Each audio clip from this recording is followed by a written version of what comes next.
आज हम एक ऐसे शख्स की कहानी में उतरने वाले हैं जो कई लोगों के लिए एक पहेली है। एक ऐसा सवाल जो हैरान करता है कि एक पुलिस कांस्टेबल का बेटा जो कॉलेज में चुनाव लड़ता था, आखिर वो भारत के सबसे खतरनाक गैंगस्टरों में से एक कैसे बन गया। ये लॉरेंस बिश्नोई की कहानी है। ये लाइनें ना इस पूरी कहानी का सार है। एक ऐसी कहानी जहां महत्वाकांक्षा, ईगो और पावर ने एक नौजवान को जुर्म की दुनिया में धकेल दिया। तो चलिए देखते हैं कि ये सब हुआ कैसे।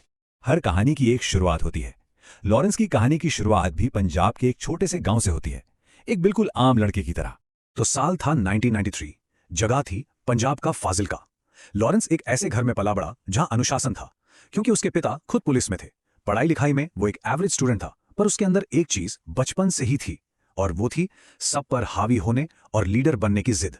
और शायद यही जिद उसे एक बिल्कुल अलग रास्ते पर ले जाने वाली थी।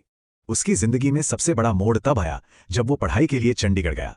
पंजाब यूनिवर्सिटी का कैंपस, ये उसके लिए एक नई दुनिया थी, एक ऐसी दुनिया जिसने उसे हमेशा के लिए बदल दिया। यहां एक ही जगह पर दो रास्ते खुल रहे थे।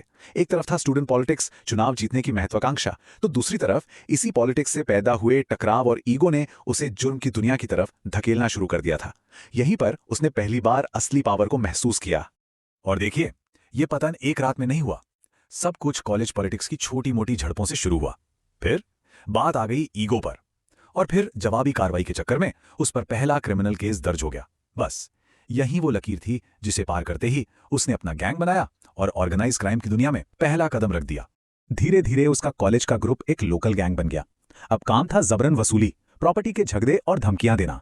और इसी दौर में उसकी मुलाकात हुई गोल्डी बराड़ से, एक ऐसा नाम जो आगे चल के उसके क्राइम सिंडिकेट का एक बहुत अहम हिस्सा बनने वाला था। लेकिन लॉरेंस सिर्फ एक आम गुंडा नहीं था।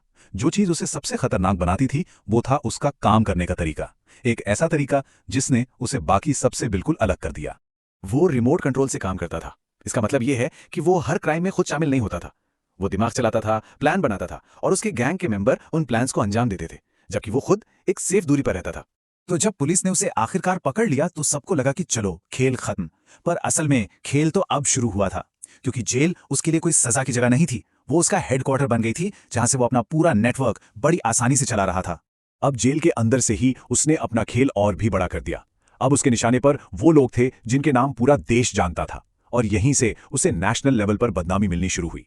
साल 2022, ये वो साल था जिसने पूरे देश को हिला कर रख दिया। पंजाबी म्यूजिक के सुपरस्टार सिद्धू मूसेवाला की दिन दहाड़े हत्या कर दी गई।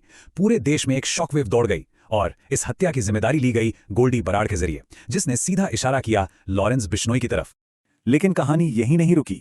अगला निशाना थे बॉलीवुड के सुपरस्टार सलमान खान। धमकी का कारण था 1998 का काला हिरण शिकार मामला, जो बिश्नोई समाज के लिए एक बहुत ही सेंसिटिव मुद्दा है। नतीजा ये हुआ कि सलमान खान की सिक्योरिटी को बहुत ज्यादा बढ़ाना पड़ा, और ये साफ हो गया कि इस गैंगस्टर का खौफ अब बॉलीवुड तक पहुंच चुका था। अब लॉरेंस का गैंग सिर्फ भारत तक ही सीमित नहीं था।